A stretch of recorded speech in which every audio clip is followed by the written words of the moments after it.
Ondine might be seen at first glance as a simple fairy tale love story, a retelling of the Selkie myth which informs many Irish and Scottish folktales, children's books and films, including the Irish films The Secret of Rowan Inish from 1994 and the animated film Song of the Sea from 2014. It was a seal that brought me here, he told them. Old stories told of creatures luring ships onto the rocks and pulling sailors down into the drink. He saw a thing his eyes could scarce believe. Liam had seen a Selkie, neither chains of steel nor chains of... The Selkie, traditionally, is half seal, half woman. It's important that, overwhelmingly in literature and film, the Selkie is consistently gendered as female. Mythical retellings tend to be based on the premise that in taking human form, the Selkie sheds her sealskin, which is then hidden by a human man who falls in love with her and seeks to keep her on land. The Selkie woman is therefore torn by competing loves for her human husband, and sometimes children, the sea, and her natural form. It is commonplace of fairy tales and myths that female characters make up the majority of otherworldly, non-human, and/or half-human characters. One reason for this is that Western culture tends to prioritize a male gaze. This is a byproduct of there being many more male protagonist subjects of narratives, with the female body coming to represent what film theorist Laura Mulvey has termed to be looked atness. The female body is the object that the male subject looks at and regards as other to himself. I was thinking about that dame upstairs and the way she had looked at me. And I wanted to see her again, close, without that silly staircase between us.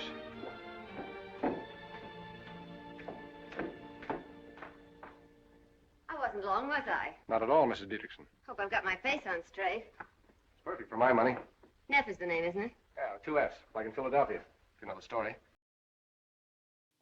We can see this through many traditions in European art and culture in particular, such as the preponderance of the female nude in painting and sculpture, and the common Hollywood trope of panning up and down the female body.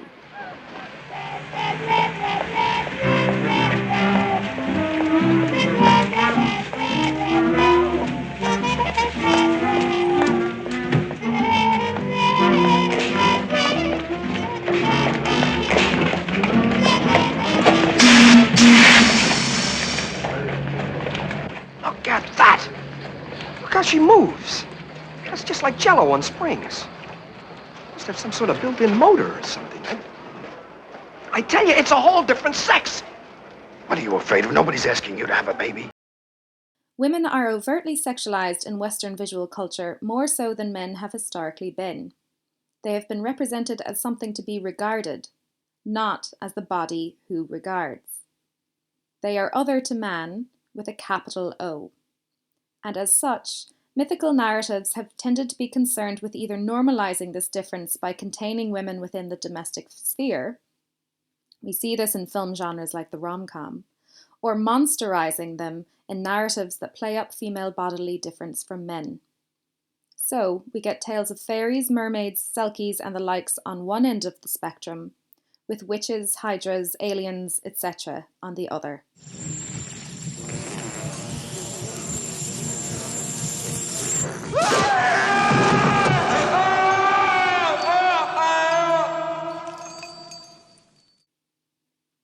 Now, this is not to say that male-gendered monsters don't exist in literature, art and film, because they certainly do.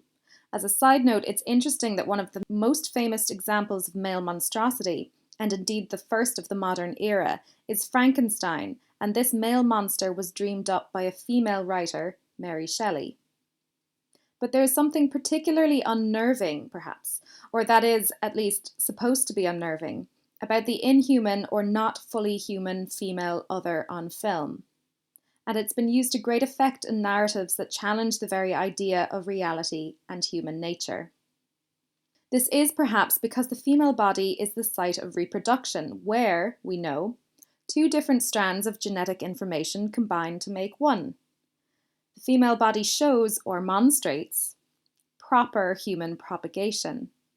But the female body is also a theoretical site of what I'm going to call monsteration. It's where a non-human body, often from the female line, can mix with a pure, usually male, human line to create something that is less than human and half monstrous, which is perhaps even more unsettling than the out-and-out, self-evidently monstrous monster. What?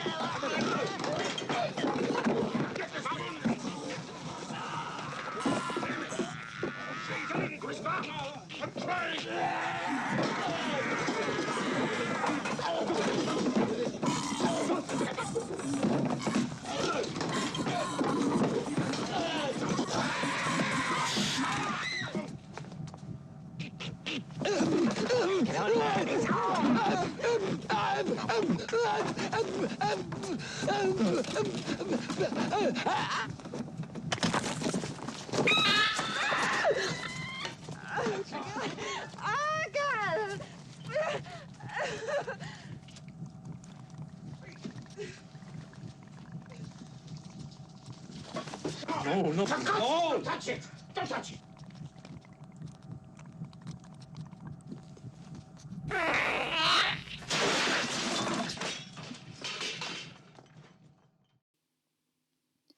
Thus, female others have been used to great effect in folklore, literature, art and films that contain themes of nationality and or that question notions of purity. Geraldine Meany has written that, quote, if the nation is experienced as a body, then the body in Western culture is primarily figured as and through the female body. Again, this is because the female body is both a site of reproduction and a site of contestation or problematization. Mother Ireland is a pure white paragon of femininity and nationality, representing a mythical version of Ireland that is mono-ethnic, purely Catholic, and vulnerable to invasion, or pregnability, we might say, from the outside. This symbol of Ireland therefore stands for a conservative, traditionalist, patriarchal, xenophobic, and even racist conception of what Ireland should be like. And this is exactly what films like Ondine, and Neil Jordan's Irish films in general, actively deconstruct. Ondine examines the myth of Irish nationality vis-à-vis an Irish myth, and one that, ironically, and as the film itself points out, isn't even Irish at its core. It takes the idea of the contested female body as representative of local and national values and runs with it. But it runs in the other direction from traditional nationalist myth.